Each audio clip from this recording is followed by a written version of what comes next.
Hello, friend, and welcome to Muscle for Life. I am Michael Matthews, your gracious host. Thank you for joining me today for an interview I did with my buddy Pat Flynn, and not the smart passive income Pat Flynn, the Chronicles of Strength Pat Flynn, who I've had on the show several times before for philosophical musing. That sounds kind of pretentious, but maybe we should just call it navel gazing. But if you liked our previous jam sessions, then here's another one for you to enjoy. And in this one, Pat and I discuss the concept of scientism, how that differs from science. And that goes into epistemological questions like, how do we know what we know? And in case you are not familiar with Pat, he is not only a fitness expert known for his kettlebell prowess, but he's also a podcaster, a philosopher by training, and I guess by trade. That has been his focus of a lot of his writing, his academic writing. I know he's working on getting some of that work published. In fact, it might already be done by now, in the process of peer review. And Pat's also an author. He's written several books. And in this interview, him and I talk about when and why to be skeptical of the science, especially when it has the capital S. The science is settled. What scientism is and what science can and cannot tell us. A concept called the bully consensus, which is important to understand if you are going to try to wade through some of the more controversial scientific arguments like climate change, for example, and more. Before we get to it, your ability to gain muscle and gain strength is greatly impacted by how well your body can recover from your training and how strong you get in your training. And that's why it's not enough to just hammer away at the weights every week. You have to watch your calories and watch your macros. You have to maintain good sleep hygiene. You have to avoid overtraining. And you can also speed up your post-workout recovery and your muscle and strength gain with supplementation. And that's why I created Recharge. It is a 100% natural post-workout drink that boosts muscle growth, improves recovery, and reduces muscle soreness. And Recharge also comes in several delicious flavors, including a new one we just released, which I recommend you try, and it is Grape. Now, the reason Recharge is so effective is simple. Every ingredient is backed by peer-reviewed scientific research and is included at clinically effective levels. Those are the amounts used in studies that found benefits. Recharge is also 100% naturally sweetened and flavored. It contains no artificial food dyes, no chemical junk whatsoever. And all that is why I have sold over 250,000 bottles of Recharge and why it has over 2,500 4- and 5-star reviews on Amazon and my website. So if you want to be able to push harder in the gym, if you want to recover better from your training, if you want to gain muscle and strength faster, you want to try Recharge today, go to buylegion.com, B-U-Y legion.com/recharge and use the coupon code MUSCLE at checkout and you will save 20% if it is your first order with us. If it is not, you will get double reward points on that order. So that is 10% cash back. And if you don't absolutely love Recharge, just let us know and we will give you a full refund on the spot. No forms, no return even is necessary. You really can't lose. So go to buylegion.com/recharge now, place your order, use the coupon code MUSCLE and save 20% or get 10% cash back in reward points. Try Recharge risk-free and see what you think.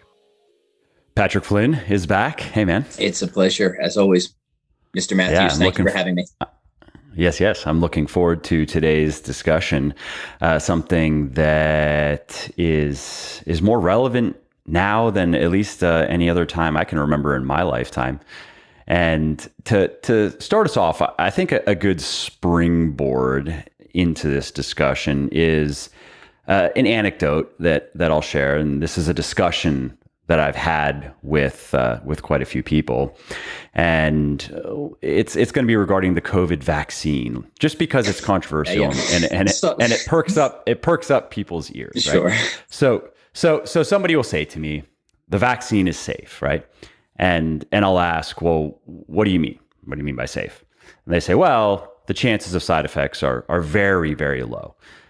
Okay, how do you know that? Oh, well, that's what the science says.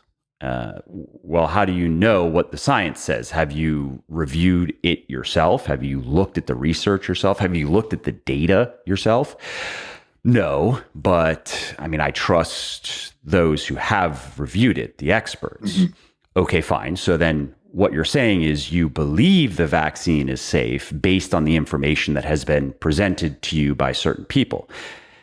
And then I've yet to have someone just say, well, that's correct. What they usually say or always say is some version of, no, I don't believe anything. The vaccine is safe. The science says so. And then I'll point out, but you didn't review the data. You didn't participate in the investigations that produced the data. So how do you know? How do you know what the science says, like you know what you ate for breakfast today? Mm. And then it's again, well, it's because the experts and the consensus and all credentialed, all these people, they investigated it and they all say it's safe. And then I go, okay, fine. So you believe that the vaccine is safe based on the claims of certain experts then, correct?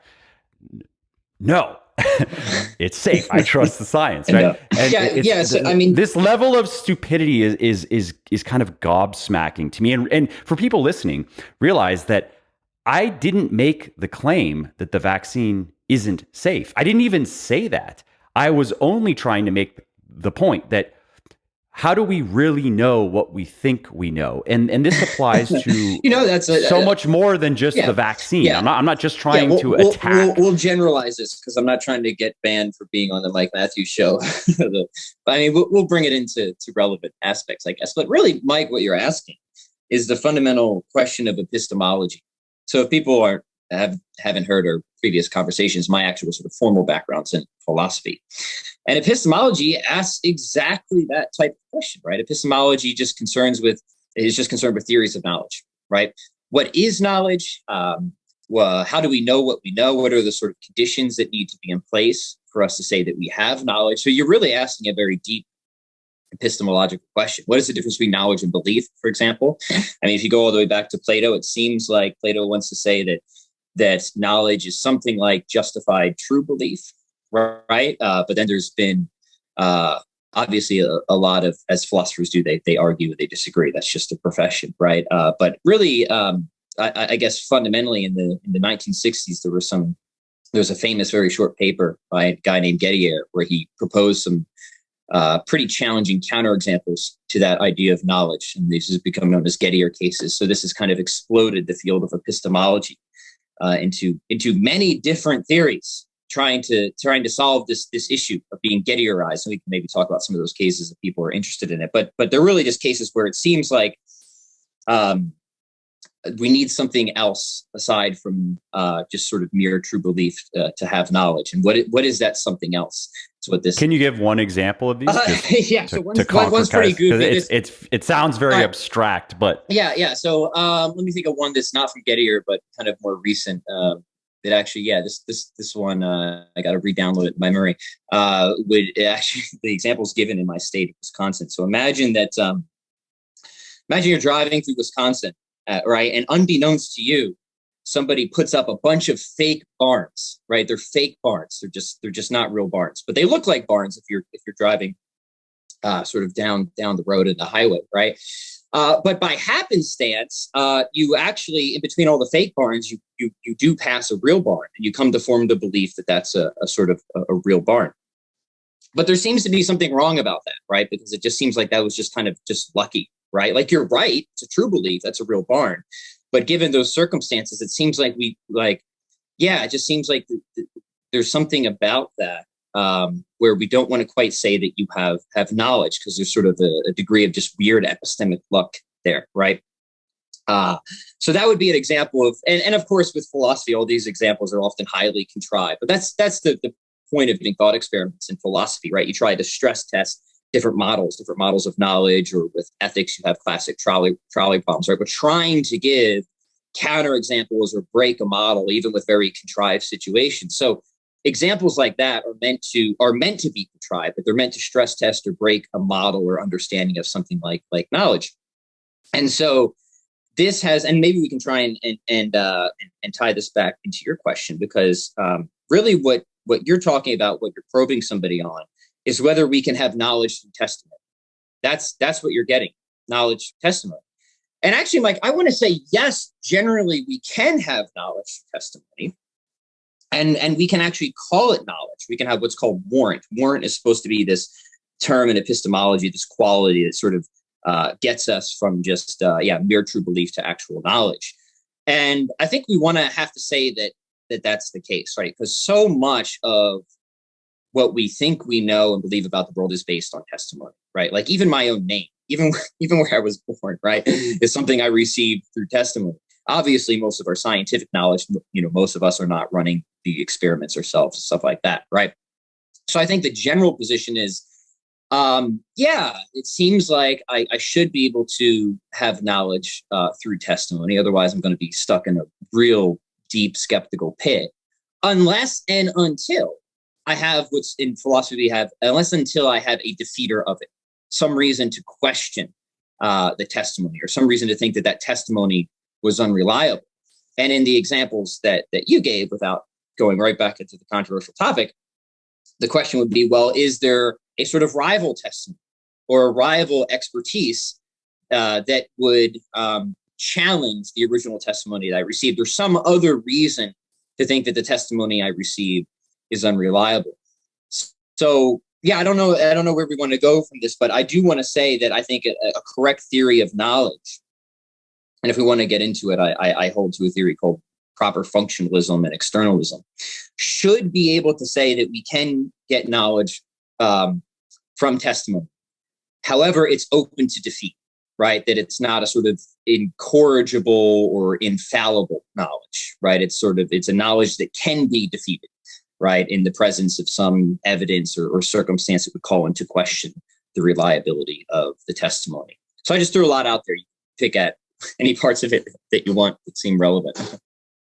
And well, that actually ties into another line of questioning that I'll use. Not necessarily, it doesn't have to be with the vaccine, but it is usually with more controversial, with the cultural footballs that just get passed back and forth endlessly, right?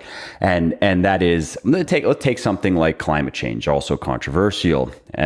Some people, of course, they will say that the science is settled, but then you have many credentialed people who say, well, we can all acknowledge that climate is changing, but the science of why is certainly not settled. And so somebody will tell me the primary reason why is we humans are burning fossil fuels and we're releasing too much carbon in the atmosphere, and that's it. That is the primary reason why, right? And then there are the questions that I could ask, same type of questions in the case of the vaccine. How do you know that? But then there's this other point of counter testimony, right? And I will ask, okay, so what are a few plausible counter arguments to that position? Can you tell me, ideally, like the top 3 strongest counter arguments to what you just said? Because in the case of climate change, you can find some good ones. You can find some very credentialed people who will offer a counter testimony to the mainstream narrative, so to speak. Right. And I'm not even saying they're right, but I'm just saying they're out there. I've seen them myself. And can you explain to me then, first, what those can you steelman the opposite? Can you explain the strongest counterpoints and why you are not convinced by them? Why you think those people are wrong, or you think the weight of the evidence is with the other side? Yeah. Never once. And that's not just with climate change. That's with so many, again, controversial things where people will say things, be very quick to to say things as if they have it all figured out. Yeah. And they are certain that this is reality. But then it becomes very clear very quickly that they have not even considered the other side.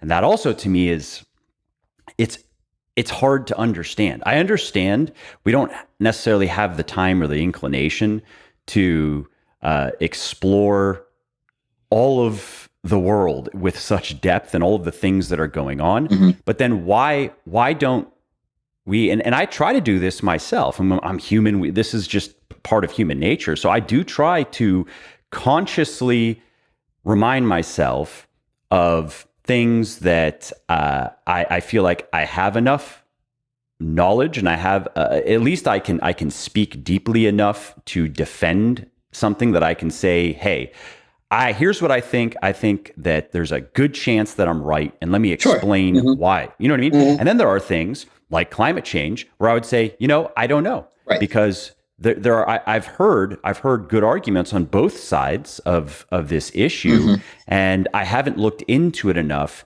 to be able to. If I had to make a big bet, I would pick one side versus the other if I had to, but I wouldn't be highly confident in this bet. Yeah, Why isn't there more of that? You weakly lean towards a particular hypothesis, right? You have a certain degree of confidence in a particular hypothesis. And I will say that I might be wrong. Yeah, of course. But they're just in having many conversations. This is with over social media and in email with people about so many things.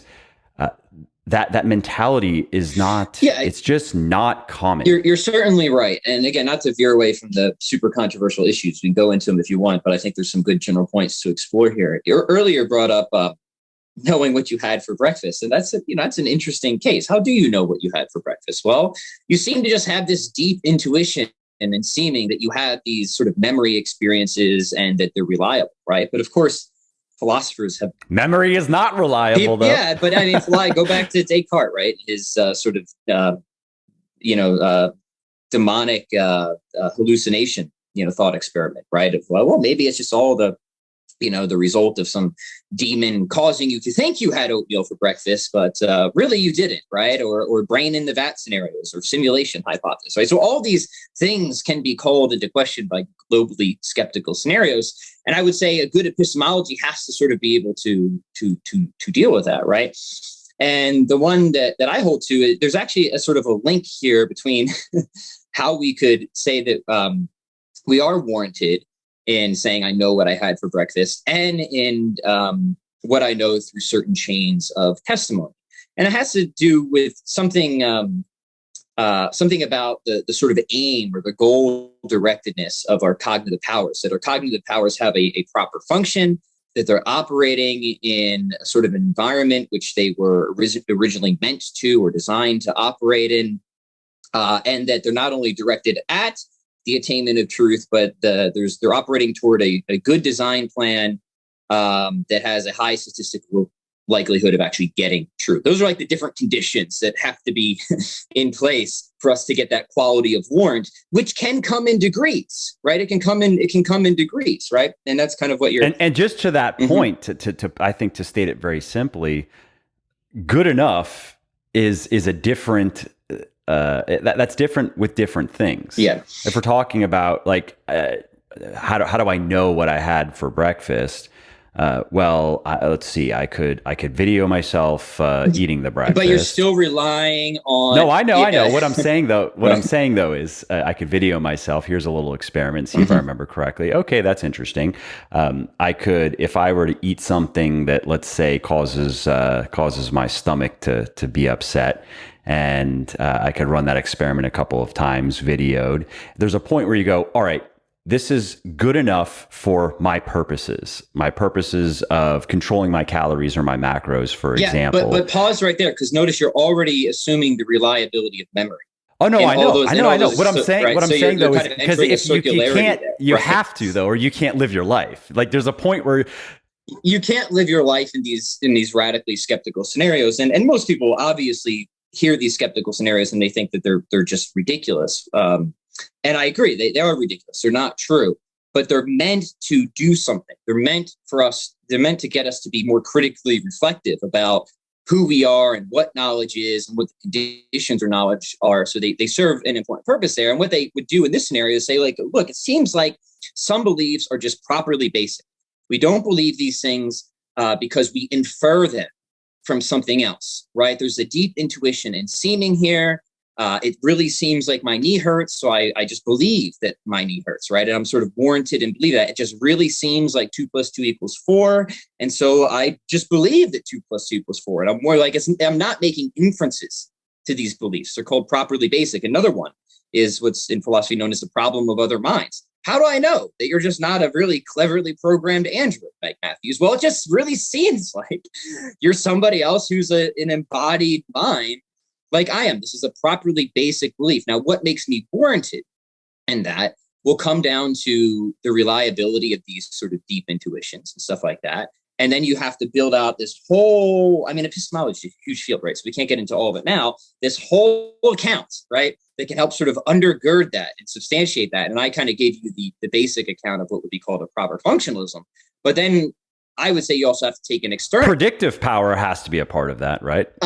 What kind of predictions can you make based on your beliefs, and do they bear out? That's going to be getting, I think, a little bit more into the topic we want to get to later in terms of science and what we should expect of science and what the criteria is for something to count as scientific. And I think being predictively fruitful is the case there. I think we're at something even much more bedrock right now, which is epistemology.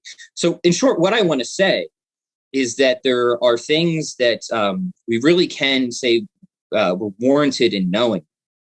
Perceptual beliefs, external world, what I had for breakfast, memory, my belief in other minds, and indeed belief that I get through testimony, right? But these beliefs can be defeated. Now, they can be defeated if I have reason to think that I've encountered a sort of situation where I've been duped or something is unreliable, right? So when it comes to like some testimony, like I just have no reason to doubt that it's correct. Like my parents told me what my name is and when I was born, like I've never seen any evidence or reason to think that they're lying to me about when and where I was born and what my name was and all that. So and who cares? And, yeah. But, well, I guess I would kind of care. If you were to find out that you were born elsewhere, right, you'd be like, that's kind of weird that they. So for that. But would it change anything about you and how you live and your thoughts about anything? No. But now think about. Maybe aside from your parents. Sure. And like, why would it just you tell me? Doesn't seem like there's any reason why they would want to lie to me or need to lie to me. Right. Yep. Now, maybe I just haven't thought of that yet. But it just seems right to say that, no, I really do know when and where I was born, even though I don't have any memory of it or videotape evidence or anything like that, right? And that comes from testimony. However, we know, and there's been many papers published on this, that certain, sometimes they're called a bully consensus can form, right? In academia, in science, in philosophy. And a bully consensus is when a consensus isn't established really on the basis of evidence, but on the basis of social pressures, political pressures, all these sorts of things. Economic pressures. Whatever they are, right? So this might be reason to question a chain of testimony in certain regards, right? Do you think that there's a chance here that there's a bully consensus or something like that, right? Are there perverse incentives at work that might be a detriment to the actual truth getting out, or somebody reliably reporting what is actually the case versus just doing what they need to do or want to do to get ahead politically or economically or socially, just to fit in, not be ostracized, not lose their license to practice medicine.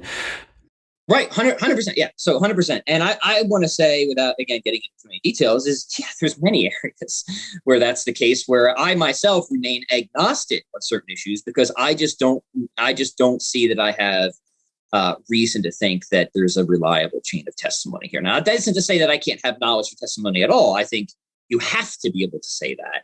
But there can be instances where you can reasonably question testimony. And in fact, it would be unreasonable not to question it once you reach a certain degree of evidence or instances where you think, and this is common sense, right? If you've been repeatedly lied to by somebody before, right? You would think you're a fool if you keep trusting their testimony, right?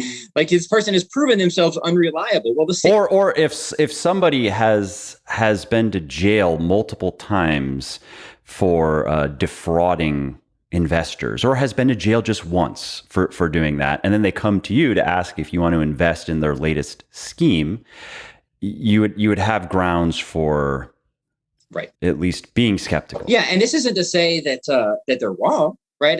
It's not saying that they're wrong, but it would be a sort of. Well, they say they've changed. They've and maybe they learned their lesson. And maybe they have, right? But it would be a reason to be hesitant, certainly, about just adopting whatever they say, and reason to do a more thorough investigation yourself, right? And I think that connects with what you said before, right? If you have reasons to think that the sort of transmission or even generation of certain information might be unreliable, it doesn't mean that it's wrong. It doesn't mean that it's false, but it would be reason to at least be a little hesitant, and that you should take extra steps to really try and investigate this and adjudicate it for yourself. And then a good thought exercise is, and again, especially with controversial issues, is to think about why. Why might somebody want to lie to me, or some group? Why might they want to lie to me about this?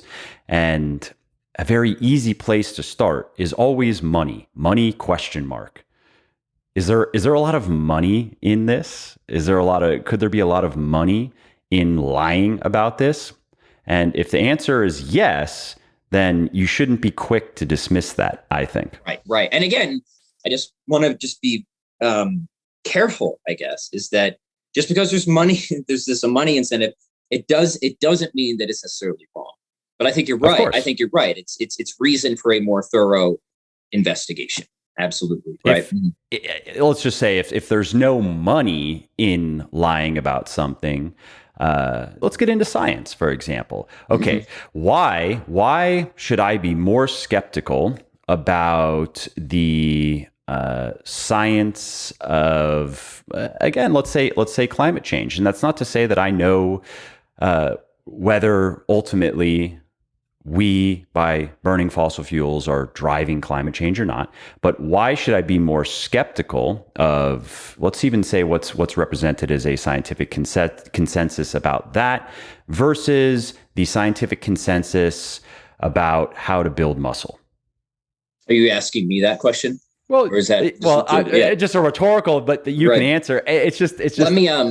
These things are not the same. They're not. Let me hold this up first. This is a good book. People want to, I think, get a very more realistic idea on science. It's called Science Fictions: How Fraud, Bias, Negligence, and Hype Undermine the Search for Truth. And I think people forget that, first off, science, and maybe we should back up a little bit here before we get into your question, right? Is an exceedingly broad kind of camp, right? Like what is science? First off, that's not a scientific question, right? That's a philosophical question. Science can't even really define its own boundaries, its own conceptual boundaries. And in fact, there's many scientists who argue among themselves whether other sciences. I just read an article just from a physicist the other day who wants us to stop calling psychology a science because it doesn't meet certain criteria, according to him, of what a science should be. Now, again, that's not a question he can answer. That isn't an argument he can make qua physicist, right? That's an argument he's making qua philosopher of science or something like that, right? And what is qua mean? As like in the role as, right? He's not making that argument in the role as a physicist, right? Obviously, nothing in physics can tell you what should count as a science, right?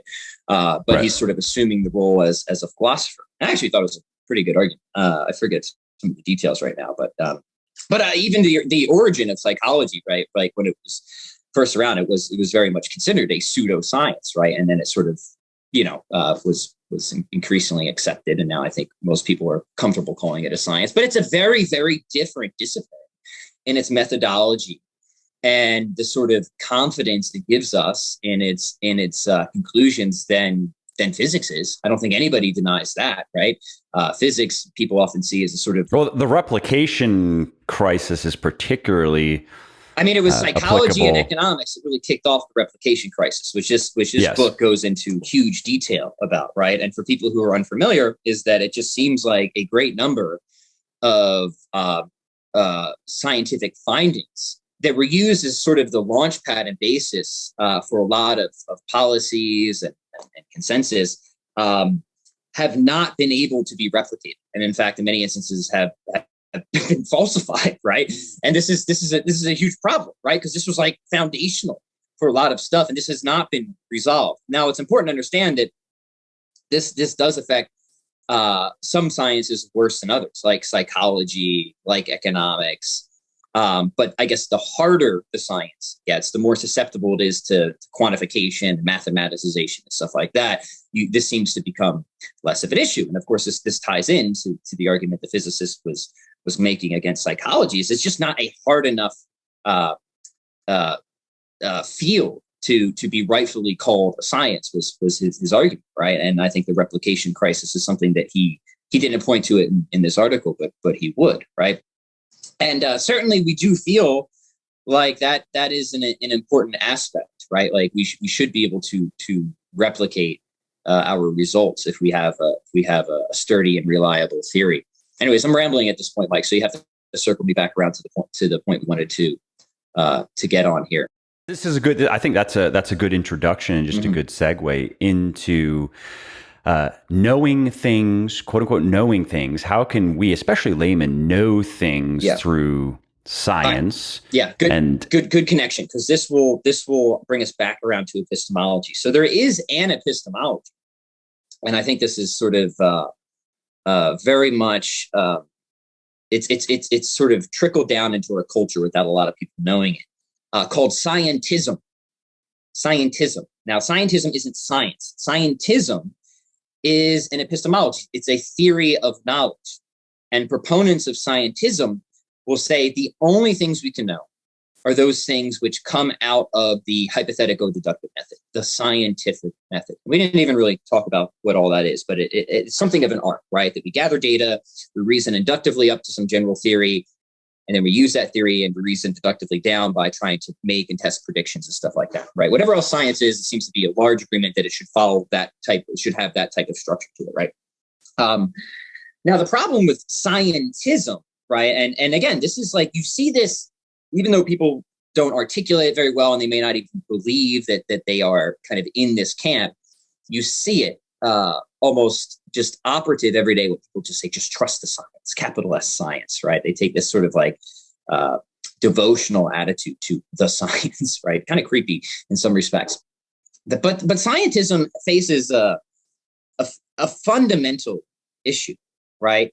And that fundamental issue, I would say, is that it's either self-defeating or it's trivial, right? This is the problem with scientism as an epistemology. The only things we can know are the things that come through the scientific method, right? Why is it self-defeating? Well, that claim that the only things we can know must come through the scientific method is not something that comes through the scientific method, right? So it doesn't even meet its own standard, doesn't even meet its own criteria, right? So according to scientism, then we can't know that claim. Well, if we can't know that claim, then why should we, how can we operate according to it, right? Now, what they could do at this point, if they want to kind of hold on to that scientism-y attitude, is just make scientism trivial by expanding the definition of science to include like everything else, including philosophy, right? But the problem is, like, most scientists don't want to call philosophy a science. And I actually think that's right. I think philosophy is philosophy. It's not science, right? So scientism is either going to be self-defeating or it's going to be trivial. But it's also obvious that we do know many things, but not because of science. And science itself must presuppose many things. It can't sort of justify or establish its own assumptions that it needs to even get off the ground. We've talked about some of these things, right? We have to have a reliable memory to do science. We just assume memory is reliable. There's no test we can run to show that our memory is reliable, because it always assumes that it is, right? It always assumes that like, I remember the data here and I can compare it to the data there. So there's no way that I could verify through the scientific method either the reliability of my memory or any of my senses, right? That my senses are reliable, that there's an external world. Science has to assume all of this, right? I couldn't verify. Well, couldn't we develop experiments that would allow us to say things with a high level of certainty? Not in this respect, not without vicious circularity, right? Because all the experiments fundamentally are already dependent upon me believing and assuming that my senses are reliable, right? So I'm immediately... Well, correct. Yeah. but what I'm saying is that we could, I would think that through experiments, we could get to a point where we could at least say, I have a good reason. Here are some good reasons to believe why my senses are correct. Yeah, not through science. You can't. It will always be viciously circular. You can use science to get to good reasons and a credence, right, a degree of confidence in things beyond that after you make this assumption. But there's no way from science you're ever going to be able to argue without a vicious circularity that your senses are reliable. Because everything about experimentation, right, you're already assuming that your senses are reliable, right? You see that? Like you're just no. Of course, right. I get that. What I'm saying though is for the practical use of living and being able to do things and being able to build things. Yeah, and you can take a blind leap of faith, but it's not verified by science. It's assumed by science. No. But what we could say is, hey, this is good enough for our purposes. Well, right? Yeah. Come back to is the demon tricking me into thinking things? Okay, I do my experiment with my recordings. Well, did the demon create the recordings? There's a point where you just go, I guess I don't really care, because for my purpose of, let's say, losing weight, I'm going to assume that I remember remembering correctly. Descartes' demon too much. Yeah. Well, let's not switch subjects, right? Because the subject right now is not whether my senses are reliable. I think they are, and I think there's good philosophical reason to trust our deep intuitions on that. What we're talking about now are the things that science cannot tell us about in principle, that science must assume. So we're challenging the false assumption that everything we know comes through science. That's what we're talking about right now. We can go further, right? Are there some examples of things that you feel science? Because some people might be thinking, well, they might have a high level of respect and reverence for the scientific method, regardless of how familiar they are with it, and they might generally believe that, well, if something is true, then we should be able to, through science, come to a high level of certainty of its truth. It might take a long time and a lot of experiments. You know what I mean? No, because that already assumes that science is exhaustive, right? And that's exactly what I'm challenging. What I'm going to say is science is really good for telling us about certain aspects of reality. And there's other aspects of reality that just fall right through the methodological net, and they're just not in the domain of science to investigate. I'll complete the list. And what are some? What are some examples? So we already just talked about reliability of senses, external world, but there's also mathematical truths, logical truths. These are things that science presupposes. Without math and logic, science goes nowhere, right? There's moral truths. This is really important, right? Scientists have to assume, I would argue, a sort of binding and objective moral landscape to the world, right? Why? Because they assume that it's just wrong to lie about your data, to lie about your results, to lie about your conclusions. If that isn't an assumption going into science, good luck science being reliable, right? And we know sometimes people don't actually follow the sort of moral rules, if you will, and that is, of course, a great detriment to science. So science can't tell us anything about morality, right? This is well agreed upon. Certainly among the broad swath of philosophers. You got a few people here and there who make some valiant and pathetic attempts, but it always falls short, right? The science wouldn't that run counter to the agreed purpose of science, though? Because if you're just inventing data, then that is not now serving the purpose of the scientific arc that you mentioned. Yeah, so you have that's now a whole new approach to quote unquote science that is not in keeping with even the original spirit of the scientific method. Yeah, you would have what Kant has there as a sort of what's called a hypothetical imperative. Like, hey, if we want to get accurate or reliable, an accurate understanding science, right, or a model of something, then we probably shouldn't fake the data. Shouldn't fake the data, right? But I think people want something stronger than that. They want what Kant would call a categorical imperative. Like, you shouldn't fake the data, period, right? And certainly there's nothing in science that should that will verify that. And also there's deeper sort of moral commitments that go into science as well, which we can get into as we move along. For me, sort of normativity is a web. It's a web certainly between logic, mathematics, and morality. So I think these things are all bound up in a very deep way. But I think we probably covered enough at this point, right? So science can't tell us, just to recap the list, science can't tell us about the reliability of our senses, can't tell us about morality, it can't tell us about that there really is an external world, right? These are things that we assume. Science assumes logic, it assumes mathematics, right? So there's all these different aspects of the world that we think we have knowledge about that clearly doesn't come from science because it must be assumed in order to even do science, right? So aside from scientism being sort of self-defeating, there's also it's just very clear that science is not bedrock, right? It's clearly, and that's why you have disciplines like philosophy of science, right? That's why philosophy of science exists, to sort of investigate the foundations of science and also to help interpretation of science, right? A lot of times what comes out of science is open to any number of different interpretations. They take like quantum mechanics. So last I checked, there's like 10 to 12 different empirically equivalent interpretations of what the implications of quantum mechanics are, right? And that's something that philosophers of science try to help get conceptual clarity about. And this is where kind of like science and metaphysics and all these different disciplines start to bleed, to try and make sense of stuff that science is telling us, but it isn't exactly clear what is being told in these instances, if that makes sense. So now remind me of what you said before, so we can circle back. Those are good thoughts on what on just to put science, I guess, in its correct place in the hierarchy of, I suppose it'd be an epistemological hierarchy, right? And that it's not the foundation of all knowledge. If you like what I'm doing here on the podcast and elsewhere, definitely check out my sports nutrition company, Legion, which, thanks to the support of many people like you, is the leading brand of all natural sports supplements in the world.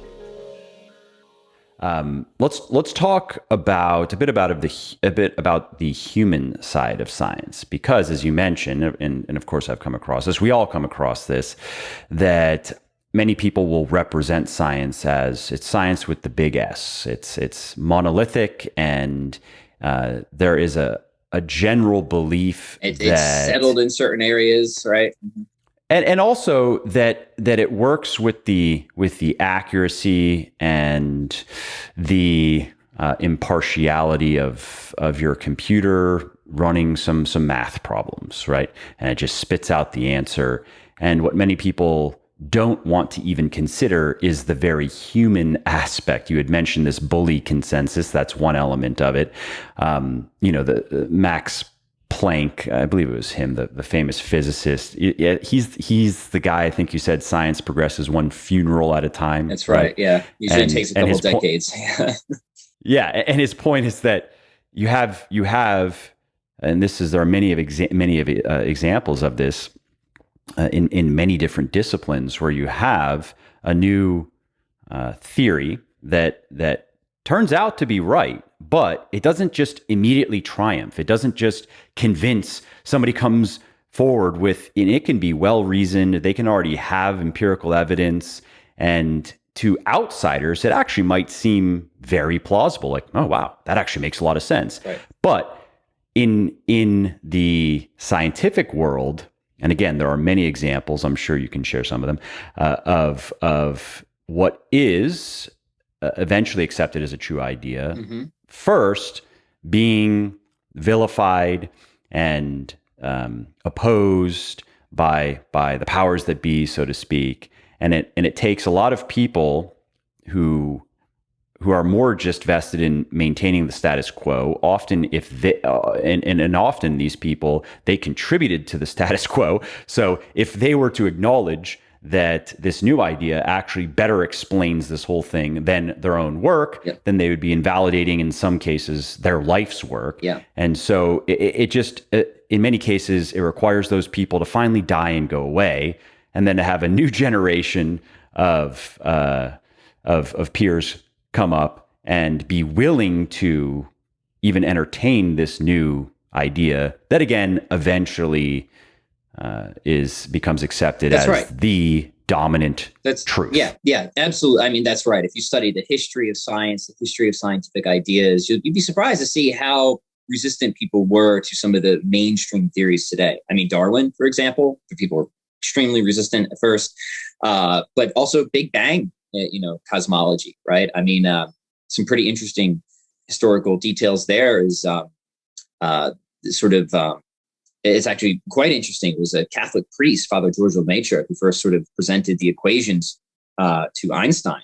And Einstein actually sort of fudged the equations to keep the universe static.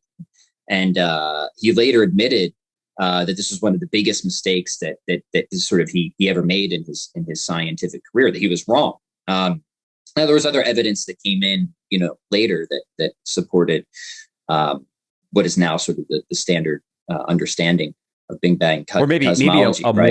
more empathetic example of Semmelweis. It's probably Semmelweis, the Hungarian doctor. Yeah, well, just the real quick thing I was going to say about some of these examples is that the reason there's resistance is what you're talking about. It's a human element. It's prior commitments. It's prior philosophical commitments, metaphysical commitments.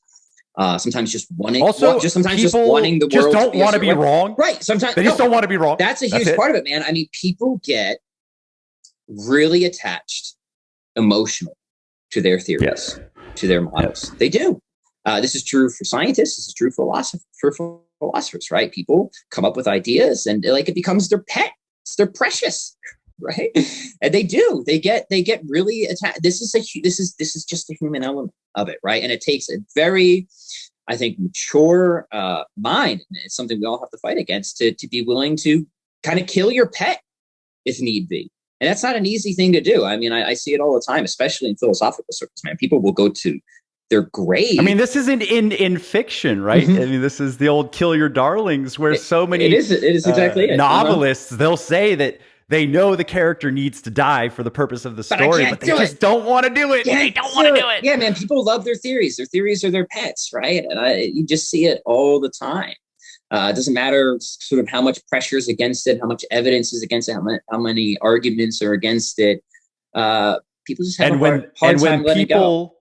And when people who are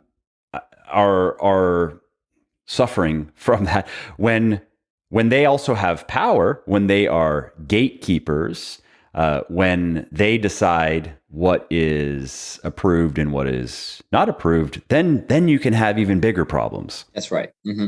Yeah, I mean, this is kind of getting into some of the dirty details, which again, I can't recommend this book highly enough. Science Fictions by Stuart Ritchie, by the way. Yeah, I mean, it's just none of this is as clean and neat as I think people on the popular level think it is. Right now, I'm more in the philosophical circles, but I got a lot of friends who are professional scientists. It's the same issue all the time. There's a lot of political games. There's a lot of checking people at the gate, right? Like, checking them before they can even get into the review process and stuff like that, because, their ideas might be seen as unfashionable or unwelcome in various ways, right? So even me, like, I've had papers that were clearly never even just looked at because I was trying to challenge just certain things, right? I mean, I'll give you a great example, right? Of a bully consensus. If you want to do something controversial, take contemporary gender, right? Take contemporary gender theory, right? This is an issue where there is clear mob mentality. There's virtually no reason to think that this is at all coherent. There's virtually every reason, philosophical and scientific, to think that it is incoherent. Yet people are terrified to publish on it because the mob will come down. The mob has come down. People who have critiqued it, and I've got lots of friends in the academy who want to say stuff about it but are afraid to. They don't want to publish on it at all. Not because they don't have arguments, but they know if they do, they will be in some sense sort of marginalized or punished or something like that, right? So this is an instance where I don't like whatever people. Now this is an area where I'm sort of qualified to assess arguments and stuff like that. But it's something where, like, I don't care what the expert says about gender theory, right? Like, this is this is nonsense, right? This is a garbage ideology that really is a political ideology that has taken hold in certain philosophical circles, and then it's like being pushed out from academia into the culture at large. And it's got a really strong bully consensus, like really strong. It punishes dissenters through all sorts of various nefarious means. And that works. Intimidation works. threats work, cancellation works. So you have this sort of sacred icon, if you will, that is, I would argue, just beyond nonsense. It doesn't even raise to the level of nonsense that like nobody is allowed to question, right? When you have every reason to question this, every reason to believe that what's being promoted is absolutely false. But there it is. And it's becoming more and more mainstream every single day, not because there's good reasons to believe that it's true or any sort of evidence in its favor. It's just a pure sort of deep political ideology that has just worked its way up and gotten enough, I guess, structures in place to allow it to exert power, right? And what would you say to people who would ask, well, why are there so many credentialed, influential people? Why would they push this if it weren't true, or if it weren't useful, or it weren't more right than wrong? It's useful, or at least they think it's useful. Useful. Let's say if it weren't constructive, if it weren't closer to the truth, which is at the essence of science. The problem is there's often a lot of sort of postmodern ideology that's underneath a lot of this stuff that would even challenge notions of truth to begin with. So we have to remember that's in the background of a lot of minds. But a lot of people who are engaged in on the professional level, there's a divide between the professional and the popular level on the transgender debate. People on the professional level, what they'll tell you is, no, we are engaged in a sort of game of conceptual engineering here. And we think that this will be useful to solve a social problem, whatever that is, harm to certain people, right?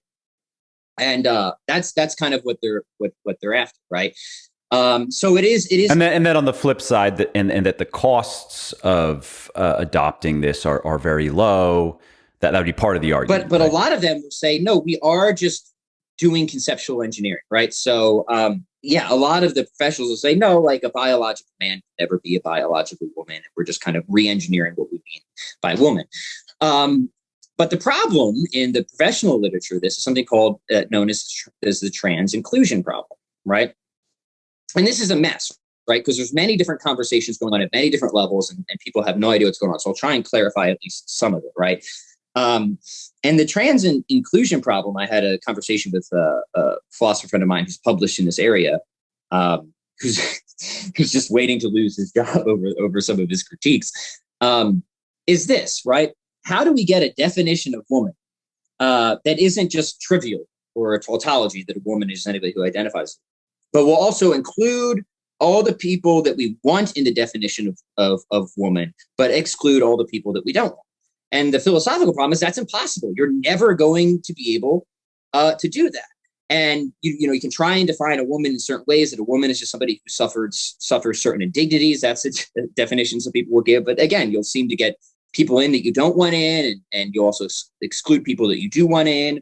Or maybe you'll say that, or this is another approach, is you'll just kind of park the definition of woman in certain stereotypes, right? Which is kind of counterproductive to what a lot of feminists have been trying to go against anyways. And this is why in the philosophical circles, you now have kind of warring camps between what has been labeled TERFs, trans exclusionary radical feminists, and those continue to push the warring ideology. But the problem, and this is what my friend Thomas Bluegardis argues, and this is right, is that, like, look, as soon as you divorce the concept of woman from an adult human female, right, that's a sort of biological teleology, right? It's a sort of nature that's at the readiness to fulfill a particular biological role. You're never going to be able to solve this problem, right?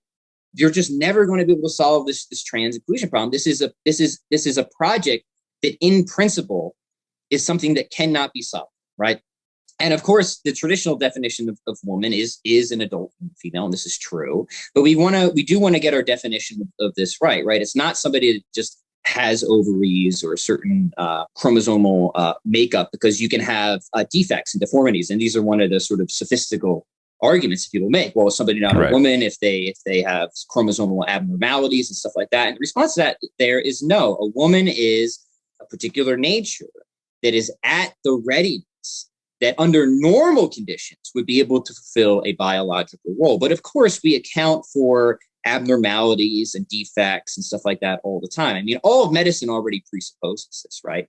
Right. And in fact, that's why we have medicine. We assume that there's sort of norms or ranges of norms and that things can go wrong, right? We don't call clubfoot just a different kind of foot, right? No, this is somebody that's gone wrong.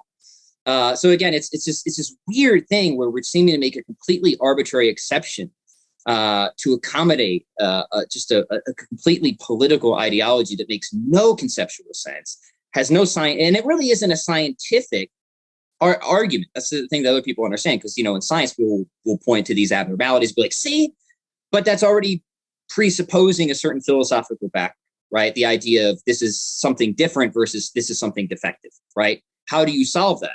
Well, you solve that, I would argue, by having a particular philosophy, having a particular metaphysics, having a particular philosophical anthropology. Now, I'll say once you have the right understanding, the common sense understanding philosophically, the scientific evidence greatly supports and favors that hypothesis over its rivals. But people have to be careful not to get sucked in by these scientific, pseudo-philosophical arguments where people will say, well, what about this and what about that? It proves nothing because the argument is much deeper than that.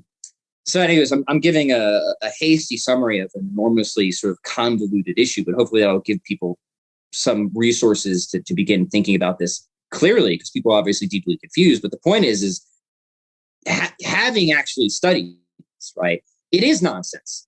But the reason it's kind of, it's gotten pulled, now to answer your question, Mike, is because people can make strong appeals to emotions, right? People can say, look, no, we need to do this because people are being harmed, right? People are being harmed. They're being discriminated against.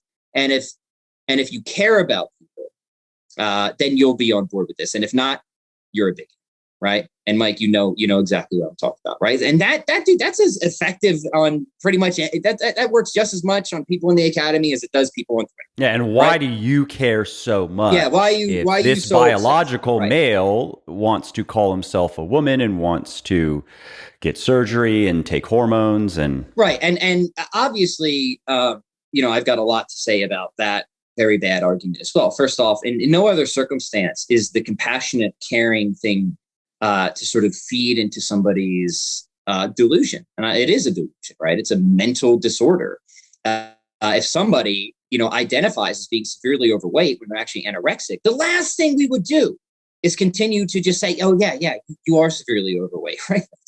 Eat less, right? No, what we try to do is help them however we can to reestablish the right sense of the objective facts of the matter, right? Of what is really the case. Now, people push back and say, well, the transgender stuff isn't as dangerous as like that. But I'll say, at minimally, we know through the best sort of. I mean, if you look at the suicide rates, exactly, they're certainly a danger. Yeah, like, even post interventions, and even in cultures that are greatly affirming of this stuff, what we see is this is really, really catastrophic for people in terms of the lives they live and the suicide rates and all of that. So, and here's the other thing I want to say is like.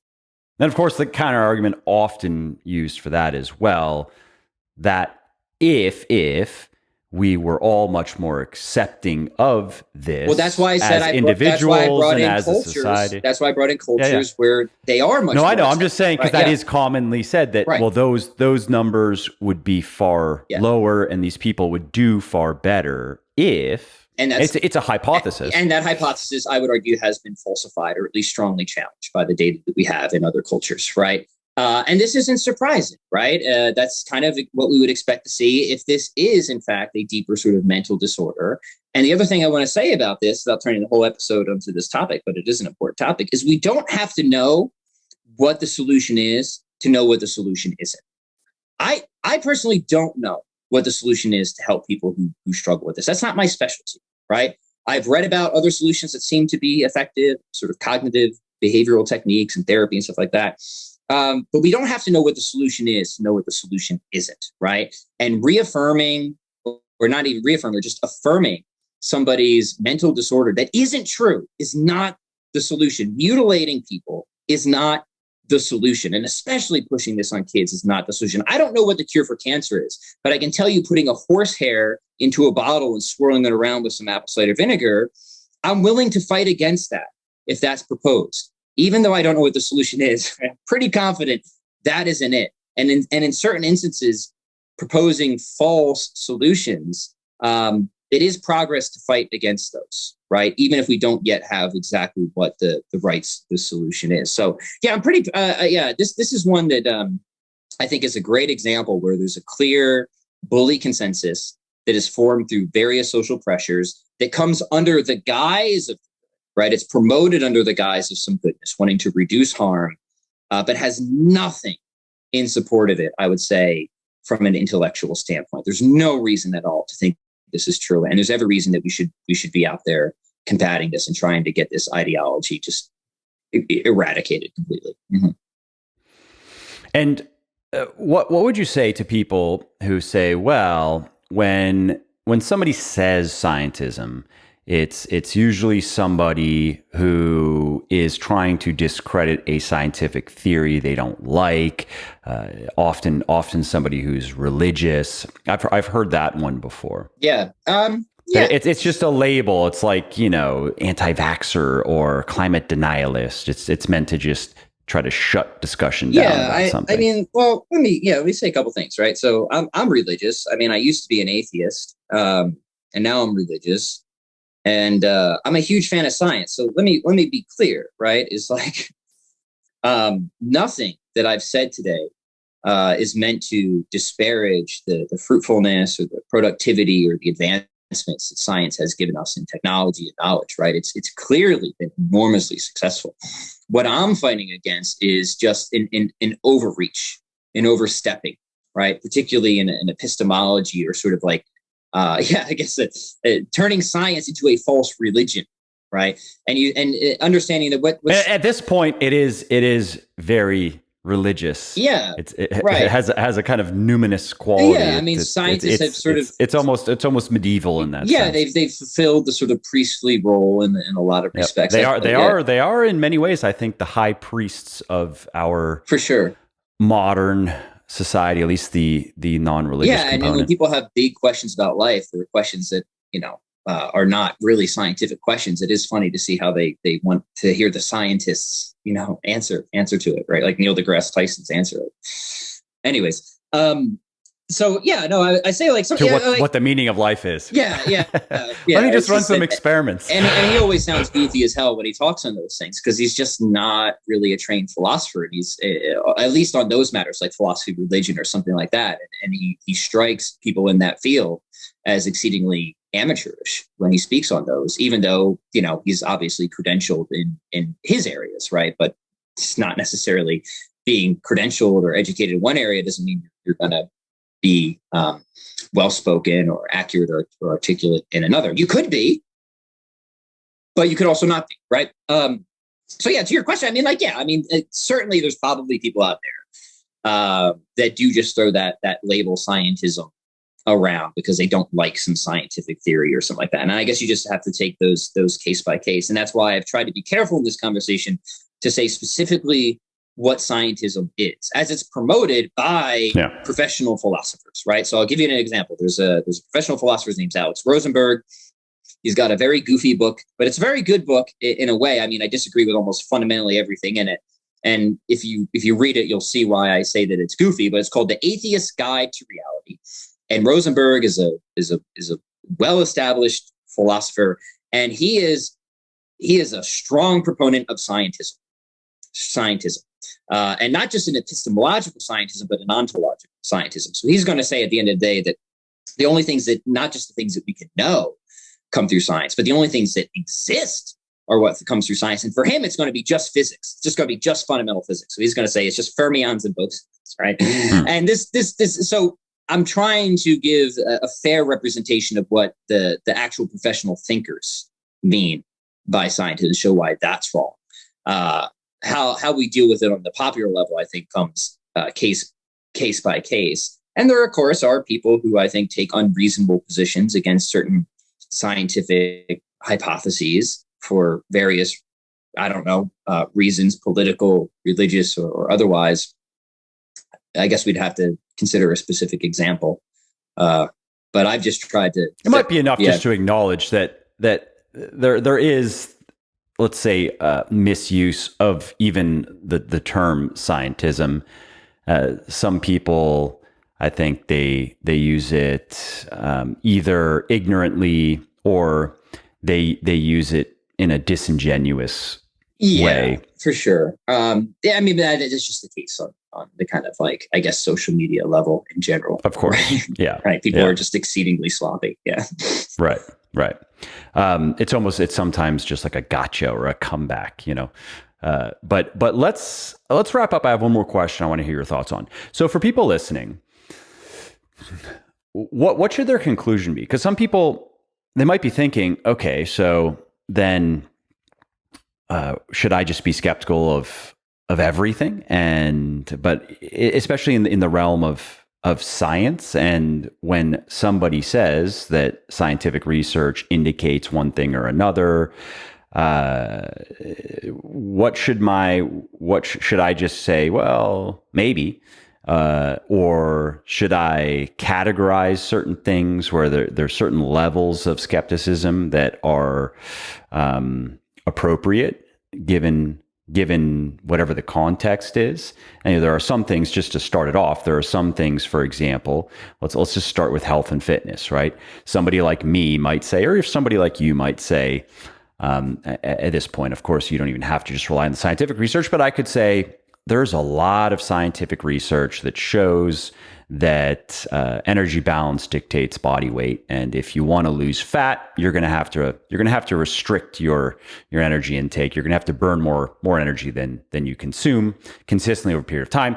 And somebody goes, okay, I don't know if that's true or not, but this one's pretty simple, because I would say just give it a go. Here's a little calculator, and put in your information. Right?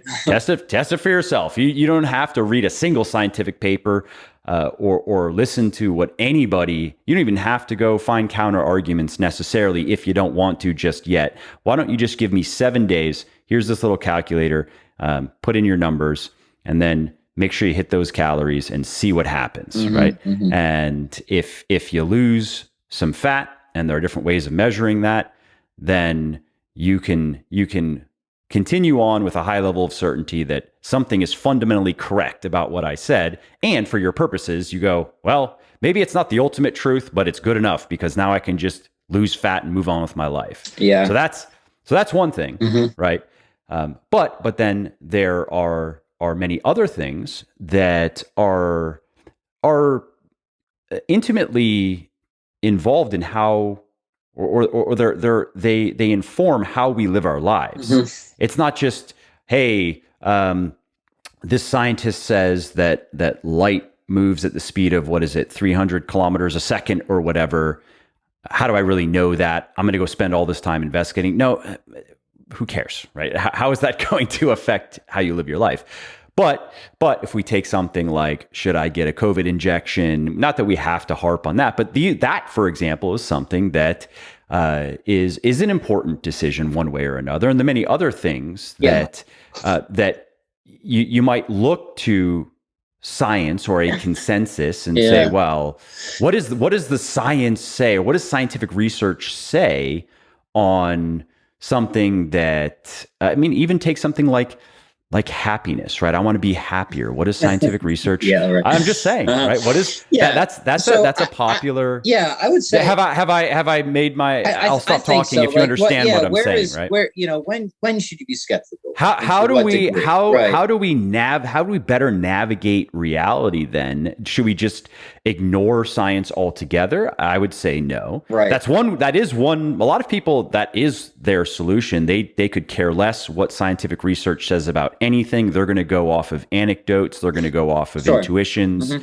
and that's one way of going about it. Is there a better way? Yeah, I think the opposite end of the spectrum is, okay, I'm going to take literally whatever the scientific consensus is, whatever I can get my hands on in terms of scientific research, and I'm just gonna, I'm not gonna have a single thought that doesn't agree with these consensuses, and that's how I'm gonna live my life. Let me try and answer it by thinking about flags. And I think like flags are indicators or situations where I think your skepticism should be raised. And Mike, I have to say, and people can track down our previous conversations, but I have to think like whatever method I'm using, it has to be somewhat reliable, because I think I've been pretty accurate in my predictions and skepticism over our conversations these past couple of years. And you'll remember I was quite skeptical of lockdowns initially. Remember that?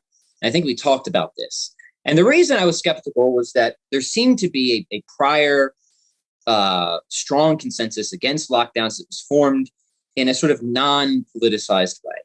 And then we had cloth masks. That was another one that I was skeptical of. That was another one. Right? I mean, I was as well. And a lot of people argued with me. And now look at that. The CDC says cloth masks don't do anything. Now it's pretty much universally acknowledged. I would say the best studies, including the Bangladesh study, which if you examine it, and the Denmark study, showed that, they just make no meaningful difference whatsoever.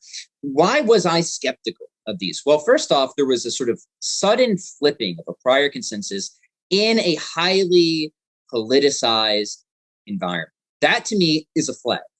That's a flag, right? It's not certainty that this position is false. But for me, it's like, okay, what's going on here? Why the sudden flipping, right? Like what new evidence just could have come out? And of course, you looked at the evidence, you had this like exceedingly like low quality evidence, just crap. Right. And it's like, really, this is what flipped it, right, in this highly political environment. And just to give people an idea, there was now a new paper that came out in Studies in Applied Economics, the biggest literature review and meta-analysis of the effects of lockdowns of COVID-19 mortality. And what it shows is that the meta-analysis concludes that the lockdowns have had little to no public health effects, though they have had imposed enormous economic and social costs where they have been adopted. This was something where we were intimidated and shamed, and I was talking about this from the beginning. Look at the Great Barrington, right. If I'm getting that correctly, and that's declaration. The other thing, right? So and look at the people who signed on to that and how much flack they caught. But look at their bona fides. They were right. Yeah, you had Jay Bhattacharya, you had Martin Kulldorff, you had people from Harvard, Stanford, all over, right? So this was another indicator for me, is like, clearly this isn't a consensus, right? The media is saying something, but I see.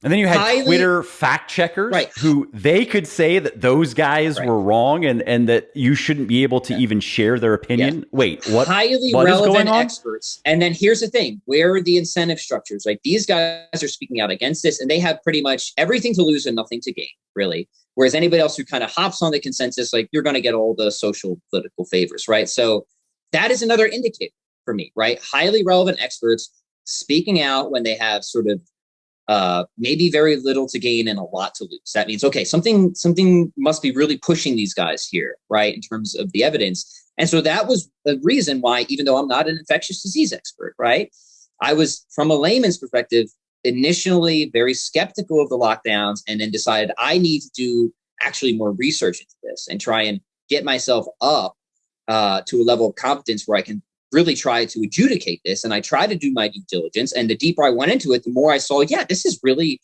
a bozo policy.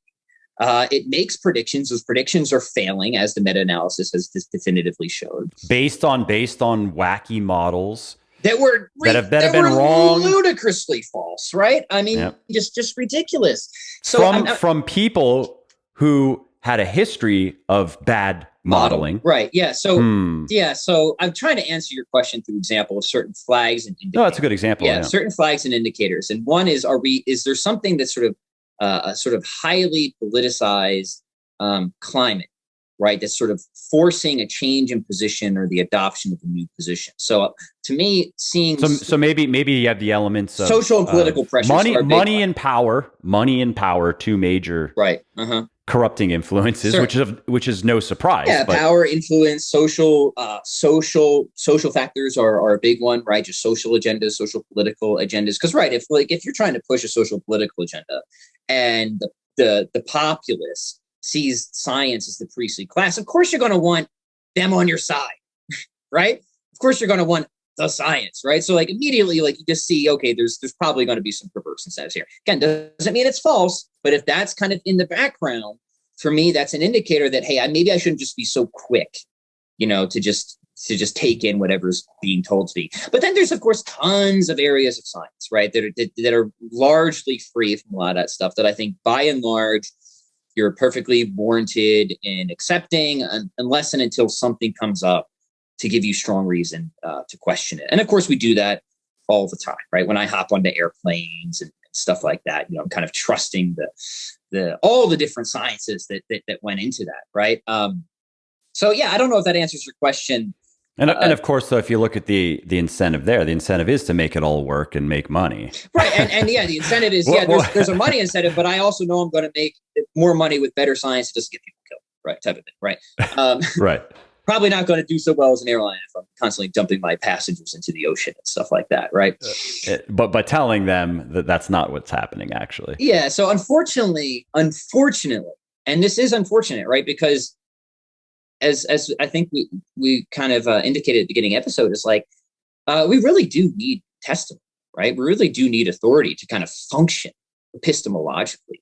So it's really a shame, and it does a lot of harm when there's corruption on those lines, right? It does a lot of harm, and we've seen that. Right? And that's something I just want to comment on that I think also should be considered is the track record.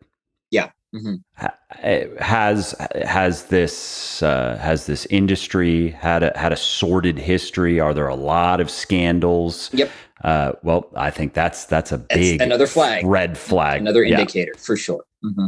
Yeah. So and then or even individual organizations. Mm-hmm. Has this organization been caught lying, cheating, and stealing again and again and again?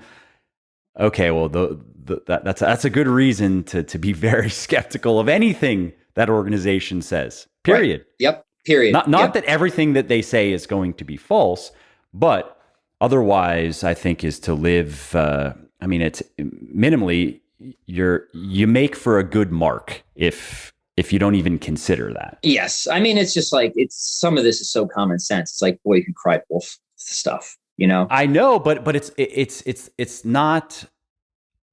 If you look at it from let's say a marketing perspective, right? For people who would ask, well, this would be an uncomfortable way for me to live. I recently read a book called Wired to Create, and in it they cited it was a Harvard study, surveyed a bunch of people, and it was, if I remember correctly, about 80% of people, adults who were surveyed, said that the idea of thinking differently made them feel uncomfortable.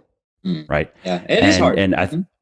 And there's some truth in that, right? Sure. And so for somebody to consider living in the way that we're describing, or maybe tweaking their operating system a little bit, so to speak, and they go, well, this would make me uncomfortable. Like now I'm supposed to question so many different things, and then not only it's questioning all these different things, it's having to then consider that there are a lot of powerful, influential, rich people who are working against my best interests, and what's in it for me?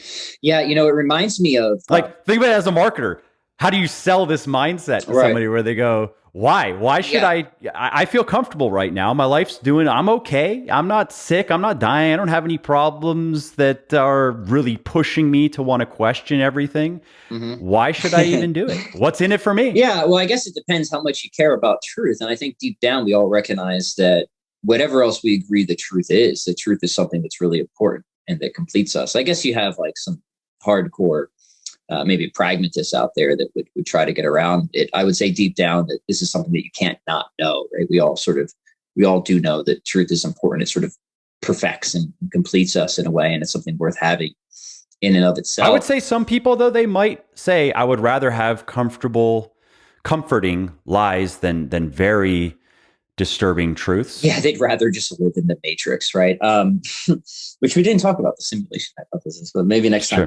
Maybe the next one. Yeah, I don't think that's true. Actually, I think they might say that. I don't think they really believe it deep down. I mean, would you rather a life, right? There's some famous thought experiments here. This is a good philosophical subject, right? I mean, imagine a guy, his name's Bob, and he thinks his life is going well, thinks his wife loves him, he thinks his kids respect him, he thinks his business is doing well, but actually in reality his wife's cheating on him with his business partner's stealing all of his money, his kids despise him, right?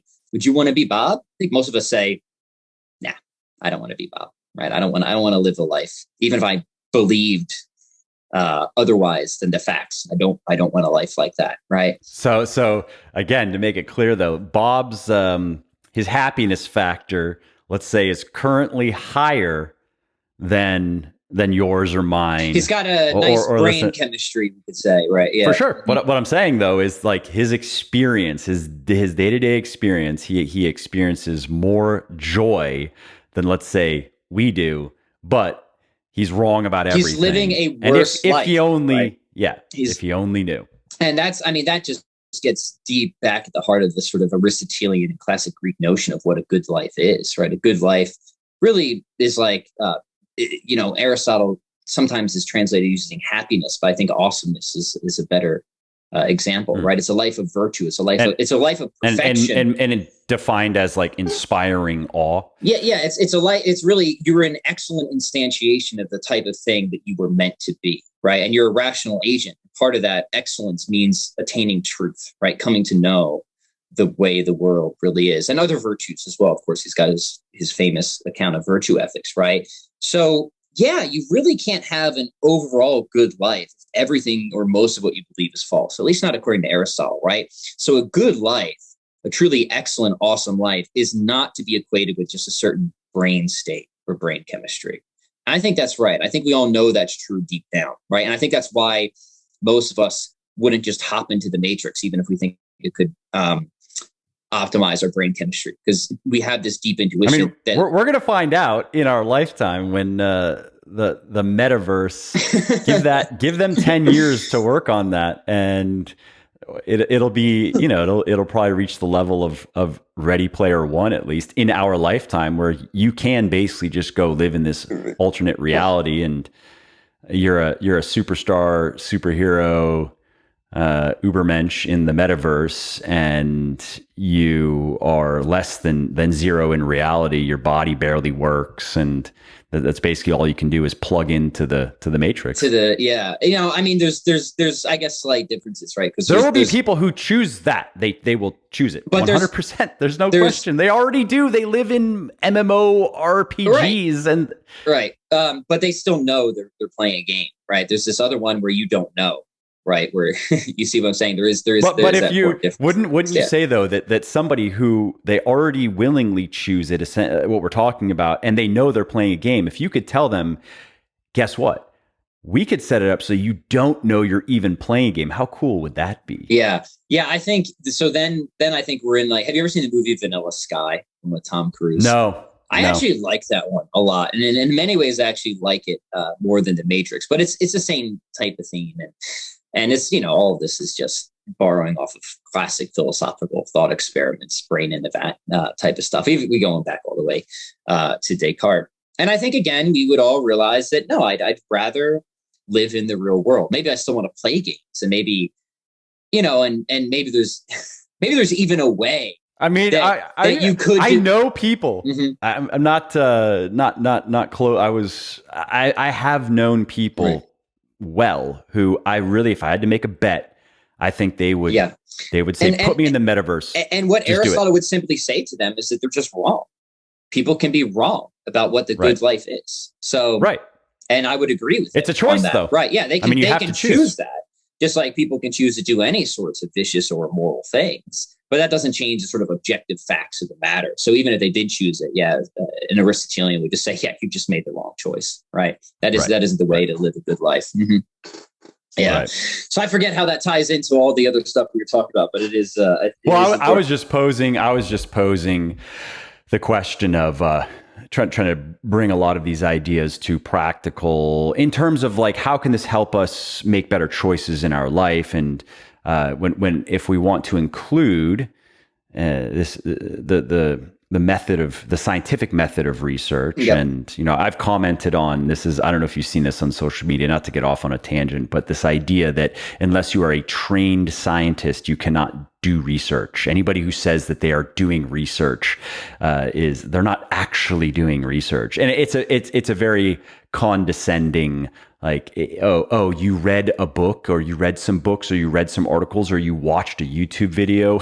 You did not do research. You simply watched YouTube videos and read things. That's cute, right? And I think that's of course it's just using semantics to try to put people down, when Right. what's more accurate is there are different types of research, and certain types are better than others. That's for correct. sure. Watching a YouTube video is not the same as maybe reading scientific papers on something, although the YouTube video might just be summaries of scientific papers. Right. But the point stands, right? And so including scientific research in decision making is I think reasonable. But as you were saying, and as I've been saying, it is naive to think that all scientific research is purely objective, and that there are no politics, not in the sense of right versus left, but in the sense of the underlying assumptions and principles and aspects that relate to power and status and all the other things. That it's naive to think that that there aren't very human problems The scientists are with right. correct. Yeah, that they're not somehow elevated humans, or when in their work they are completely unbiased, and they are 100% willing to scrap all of their beliefs if the evidence. Yeah, that sounds nice. Yep. You're just not going to meet many scientists. And also understanding that the sciences differ, right, in their methodology, and very often the degrees of confidence that they give us, right? So something like general relativity, we have an enormous degree of confidence in, right? But other sciences are sort of more forensic. They have to reason, make inferences to the best explanation, right? There's always sort of alternative hypotheses that seem to be explanatorily competitive, and so what science really gives us are degrees of confidence. Now, in some instances, that might be like a 99.99997% right degree of confidence, but yeah, that's not always the case. A lot of times it's a lot lower than that, right? And that's just a realistic and honest understanding of science as a whole, the different disciplines of science. Which means it's okay to be skeptical. Right. I think that probably should be said, because I think many people, they are afraid to speak against the science, right? Or to even express a doubt or to raise questions. It seems like there is a cultural expectation, certainly these days, to just swallow the pieties that are given by the high priests, and if you have questions, it's just because you don't understand things. Yeah, or you're an ignorant. You're just ignorant, or you're stupid, and that's the end of it. Where we get like 100% confidence in science is really like when we get that clear counterexample, right? Which means when we can throw a theory away. Here's a theory: all swans are white. Oh, right, making lots of great predictions. I'm increasing my confidence. Oh, crap, there's a bunch of black swans, right? Well, now I have certainty that theory's false, right?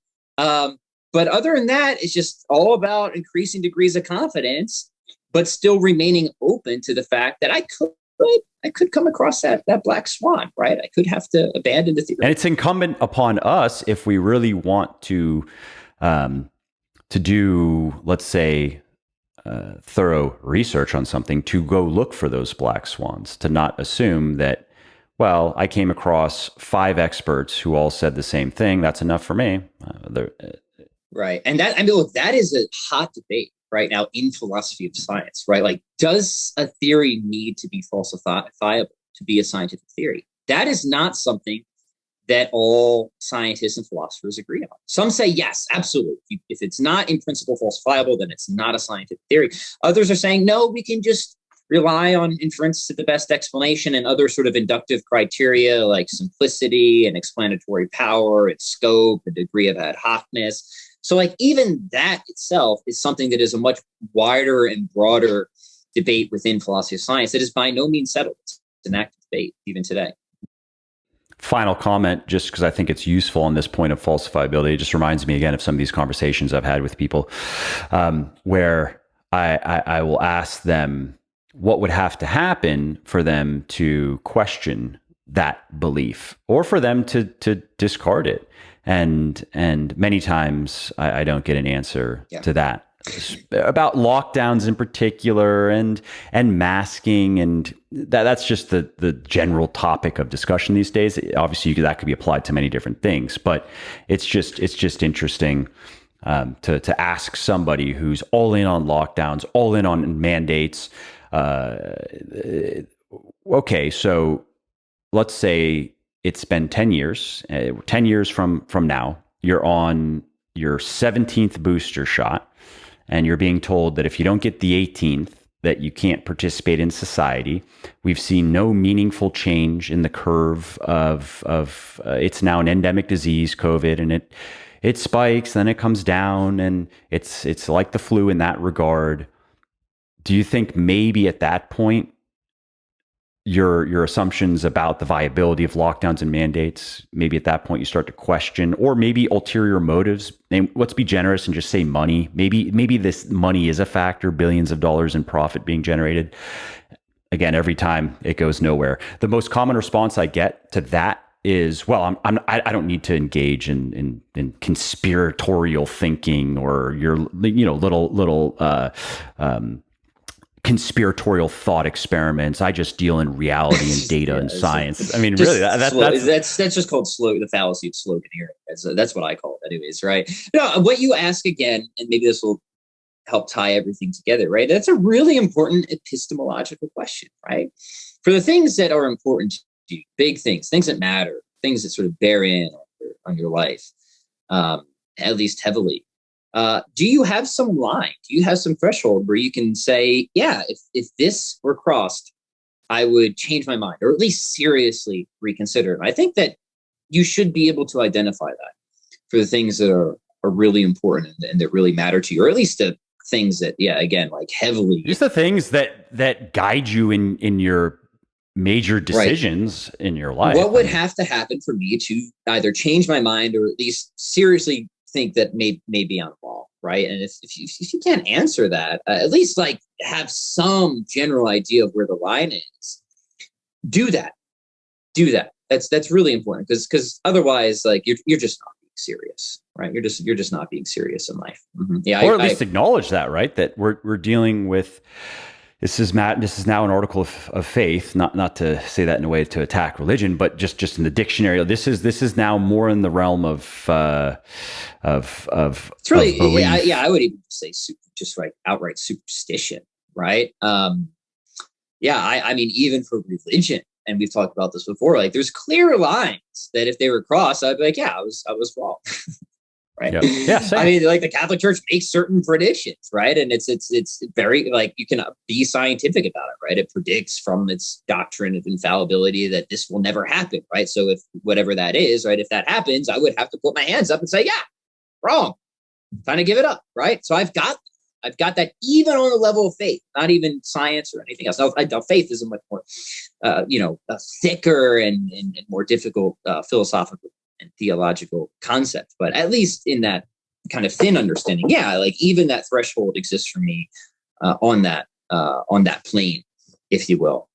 So I think what you bring up is a really excellent point. It's something that everybody should think about. Obviously, it's not just something you want to just throw at other people, but reflect on it for yourself, right? Here are some of my core beliefs in my life. Here are things that they're like my operating program in a way. What would have to happen?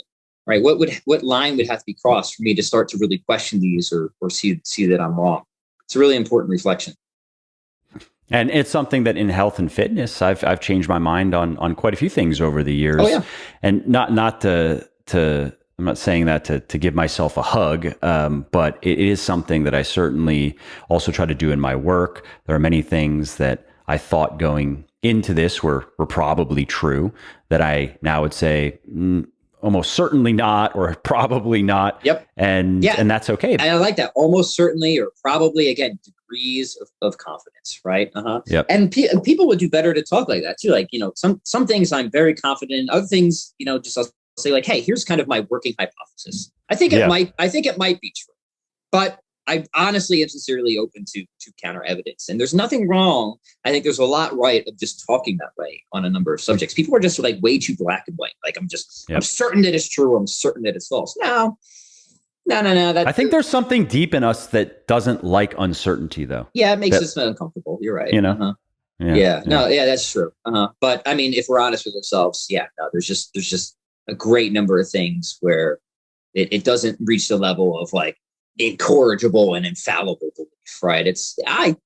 I kind of think it's true, or I really think it's very highly probable. I hope. I would like to think it's true. Or like, that's okay too. I'm agnostic, but I would like if it's true, right? Yeah, all those things. It's just a huge spectrum. And just be honest with yourself. I guess that's my last bit of advice there, right? I like it. Well, this has been fun as always. Why don't we just wrap up quickly with where people can find you if they want to follow your work, and also, if there's anything in particular, if they're still listening, they liked this conversation, they probably would like, for example, your book, How to Think About God, if they are interested in that, or just anything else you want to tell them about. Yeah, working on lots of stuff. I just got to revise and respit on an article for a journal, so hopefully that will come out. That's actually on some of the material in that book you mentioned, cosmological reasoning, arguments for God, and stuff like that. But more relevantly, I guess, for podcast listeners, is I actually started a new podcast because my other podcast was so generalist. I had so much stuff going on. I decided to break it off and separate the philosophy from fitness content. So the new one's called Philosophy. Yeah, because apparently, Mike, you never told me this. You're the social media guy. YouTube hates inconsistency, right? Oh, that actually I didn't know. Yeah. I don't pay attention to YouTube at all. Yeah, people told me that I was killing my own channel because I was so inconsistent in the themes. I do like one fitness episode, one philosophy episode, something completely different. And so I was advised to start a new channel. So I did. So, and the new one, long story short, is called Philosophy for the People. I co-host it with my friend Jim Madden, who's a professor of philosophy and focuses on philosophy of mind. So people might want to check that out. And my original podcast is The Pat Flynn Show, very humbly and originally named. And my website is chroniclesofstrength.com. Awesome. Thanks again, Pat. Thanks, Mike. Well, I hope you liked this episode. I hope you found it helpful. And if you did, subscribe to the show because it makes sure that you don't miss new episodes. And it also helps me because it increases the rankings of the show a little bit, which of course then makes it a little bit more easily found by other people who may like it just as much as you. And if you didn't like something about this episode or about the show in general, or if you have ideas or suggestions or just feedback to share, shoot me an email, mike@muscleforlife.com, muscleforlife.com, and let me know what I could do better, or just what your thoughts are about maybe what you'd like to see me do in the future. I read everything myself. I'm always looking for new ideas and constructive feedback. So thanks again for listening to this episode, and I hope to hear from you soon.